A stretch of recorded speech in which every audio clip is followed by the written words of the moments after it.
Week 2 of the NFL season has concluded, and unlike last week where I went through every game and recapped it, I'm going to do a key takeaway thing, just talk about anything important that happened this week. Key takeaway number one for me is the Dolphins are fucked. Tua's now on the IR. They officially put him on, or announced that they're going to put him on earlier today.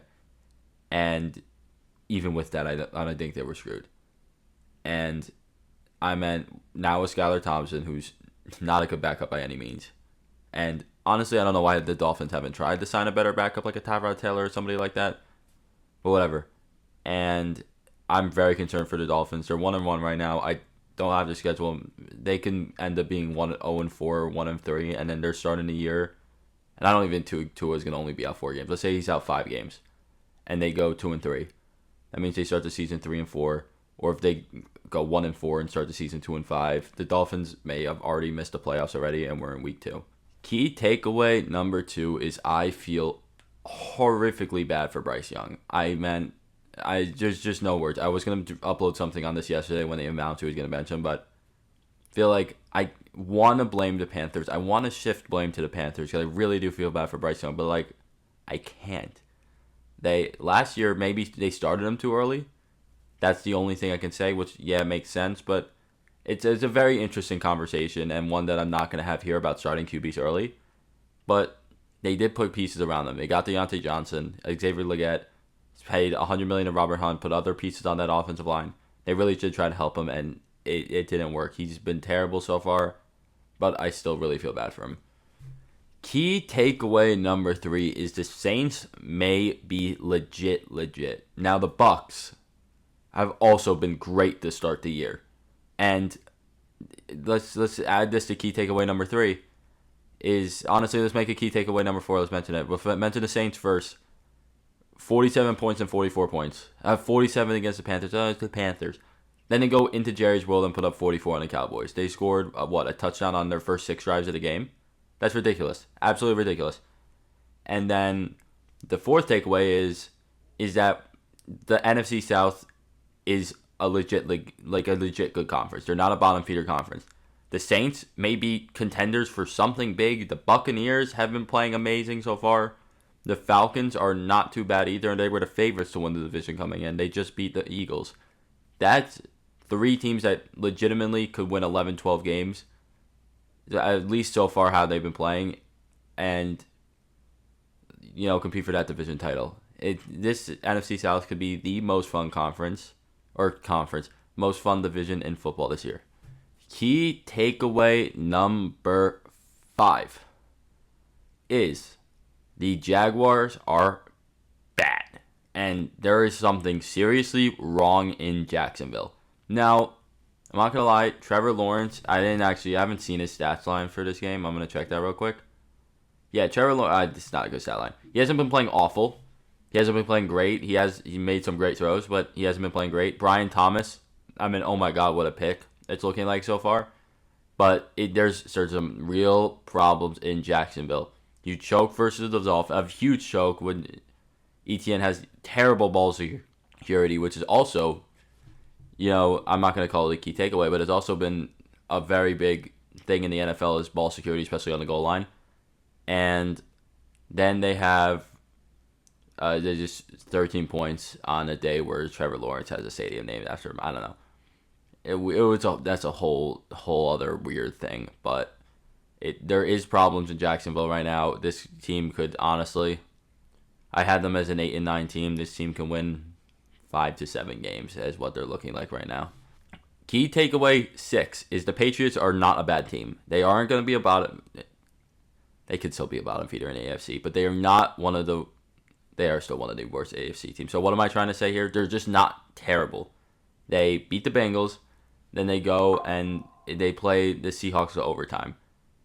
And honestly, they're playing well. The Patriots are playing well right now. And I have not looked at their offensive line pass grades or anything. For what I've seen so far in limited games, it hasn't looked amazing. But it's going to be a very interesting case of when Drake May starts. I honestly think with the way Brissett's playing and the team's playing and the offensive line is still not great, that they wait I don't know if Drake May plays a single full game this year unless Brissett gets hurt, and that's totally fine. Honestly, again, I'm not having a discussion about starting and sitting quarterbacks. Honestly, that could be a fun video to make, but I'm sure plenty of people smarter than me have made videos on that with a lot more analysis and a lot deeper dive. So, yeah, I think it'll be an interesting case of whether they start Drake May, and also they're still going to have a top 10 pick with a very stacked tackle class coming up because they really do need a left tackle. Key takeaway number 7 is the Cardinals are a good team. And key takeaway number 8, along with it, Kyler is really good. Talk about takeaway 7, though. Arizona, I meant, they go into Buffalo, cross-country, week 1, and they have a lead on them pretty much the entire game. They end up blowing that lead, but they look great. And then there was the whole question was, when's Marv getting the ball? And, he was open. And Kyler comes out, and he says, oh, it's not my job. And I know he was right in that statement, but also it is a quarterback's job to go back, look at the film, and look at the open men he missed, which Marvin Harrison Jr. missed a wide open touchdown. First quarter, I meant 130 yards, 2 TDs. Marvin Harrison Jr. is legit. The Cardinals are legit. I said in my prediction video, I had them at like 4-13. I was like, this prediction is probably going to bite me in the ass. Oh, it's already bit me in the ass, and we're 2 games in. I think, I'm not going to say playoff contender. I'm not going to go that bold. But they have been playing really well. And Kyler Murray, if the season ends today, I'm putting him in as MVP. Obviously, we're 2 weeks in, but he is playing so super well. I think we've forgotten about Kyler. He had a couple okay to below average years, and then he tears his ACL, and then last year he comes back and he plays decently well, and then this year he is playing amazing. In this game, I'm pretty sure he had 4 incompletions. Yeah, he rushed the ball for 59 yards, 266, 3 TDs, 4 incompletions. That's an amazing game. And also the Cardinals, by the way, their rushing attack. Connor, 5.81, 11.8. Mari DiMercado had 2 runs of 20 plus, or average, and then Trey Benson didn't play great. But that Cardinals rushing attack is also legit. And key takeaway number 10 is the Rams may be screwed. They've already started the season 0-2. Puka's out, Cooper's out, and they have a multitude of injuries on the defense. Injuries have screwed the Rams. This could be another rough season in LA. Key takeaway number 10 and 11 in this game. First off, for the Niners, again, without McCaffrey, the offense is bleak. I'm not going to lie, it's bleak, and now Debo's hurt. So this is another team where injuries are really hurting this team right now. So we'll see how they play in the future, but they did not play good this game. Actually, they played awful. Brock Purdy played terrible. He turned over the ball, I thought it was twice. Very short twice. Actually, honestly, that's not that bad of a sideline, but all right, whatever. And then key takeaway number 11 is Sam Darnold's damn good. And this Vikings team, I completely underestimated how good they are. And Justin Jefferson's fine. So, key takeaway 12. Let's make people mad. It was pass interference. I'm sorry. I went into bed last night and thinking that you can't call that. It's not pass interference. The Bengals got screwed. And then I was laying down in bed and I was thinking about it. And then, honestly, I saw a clip of it. And I was like, it is. And I hate it. I hate everything about it.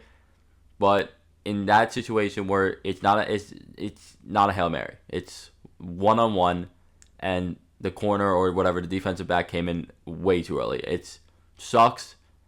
Everything about it sucks. I hate it. I thought it was a horseshit call when it was first called when I was watching.